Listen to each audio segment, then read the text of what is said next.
All right, Neil, Penn State finishes the regular season with a 66-3 trouncing of Maryland. 10-2 regular season, back-to-back 10-win regular seasons, which is fantastic. They did lose the 2 games that, kind of derailed them from the college football playoff. But still, how many programs in this country would love to have back-to-back 10-win regular seasons? Yeah, I mean, they are on real solid ground, and like James Franklin said afterwards, they're clearly trending upward. They have a lot of young players.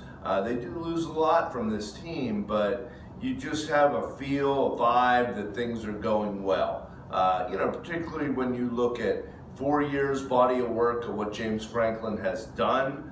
Clearly the program is on very, very solid ground. I mean, it's not nitpicking because there's so much attention, but, you lose games at Ohio State and Michigan State where you led. That's something that I'm sure they'll address in the off season like they addressed their slow starts last year.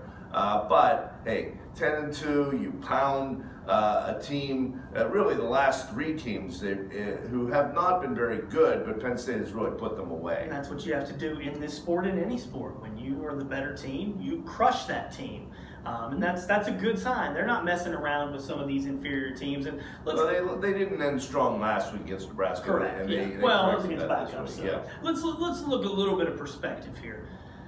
You can make the case that Penn State is 2 catches away from back-to-back appearances in the college football playoff. I think if Deshaun Hamilton catches that ball against Pitt last year, they probably win that game, and I think Penn State's in the college football playoff. If DeAndre Tompkins makes the 4th down catch at Michigan State, they're probably sitting here with 1 loss, and with the way everything is played out, you can make it. So that's the margin for error we're talking about here, and not to place blame on those 2 kids, but we're talking about 2 plays in 2 years, and there could be an enormous ramification. Right, but I mean, clearly, to make a play like they made at Iowa with the game on the line on the road at night, they made that play. They were fortunate because they had a bunch of balls batted down in that game. So, I think everything sort of tends to even out. And, but James Franklin did make the point that was just a bizarre game at Michigan State. This is a 10-2 season, 3.5-hour rain delay. Again, just to put things in perspective of 10-2 is great. No, it's not a playoff, but if they played Michigan State again and there's no 3.5-hour delay,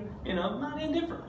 Yeah, and I mean, that was a really tough part of the schedule, too. When you look at, going back-to-back, Columbus and East Lansing, so I think they have a season they really can feel good about and build on, and particularly to close it out in this kind of fashion, and now to regroup through, this period of time before they get a great bowl opponent.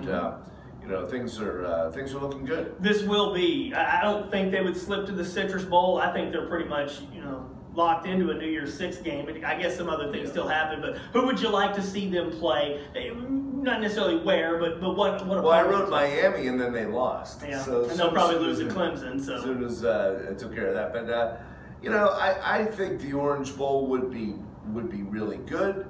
If they could. I don't know what Notre Dame's playing as we're taping this. So if you see this tomorrow, Notre Dame may wake up with a loss, and that would really kind of put Penn State further in the kind of the catbird seat as far as being an attractive at-large team.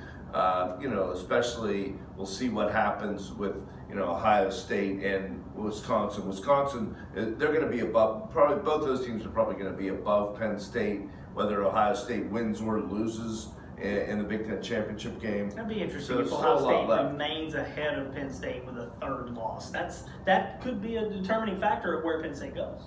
Yeah, and some of it may, Ohio State, I think, has been in the Fiesta Bowl 2 years in a row. I don't know whether that would play in. I doubt Penn State and USC would want a rematch. Right. Even though it was a great game, I don't think they're going to have that same kind of game. They could probably play 10 times and not have that kind of entertaining game that they had last year. So a lot of moving parts. I picked TCU. I'd like to see some new blood, a different kind of game that's about this year, as opposed if they play Miami or Notre Dame, it's going to be all about the history in the past. And I wouldn't mind seeing somebody different. We're never going to see really a TCU in the regular season. They don't seem to schedule the Big 12. So that would be fun. But look, the bottom line is they should end up in a great game against a great opponent where they're going to get to test themselves and challenge themselves one last time, and Saquon Barkley's going to play. Right? Yeah, and to set the table for next year.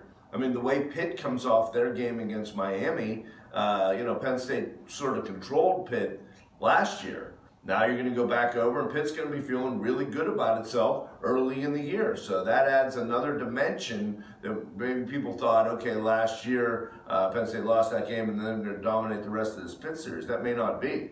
Yeah, it's been a very interesting season, an entertaining season. They're in the top 10 again. Back-to-back 10-2 seasons. How many programs in this country would love to be sitting where Penn State is? And what great quarterback play they got today. I mean, not only from the starter, Trace McSorley, who's just had another really, really good year. The run-pass option seemed to really, they dominated Maryland. But Tommy Stevens came in and played great again. All right, for Neil, I'm Cory. We'll wrap it up with the bowl selection video coming up next week.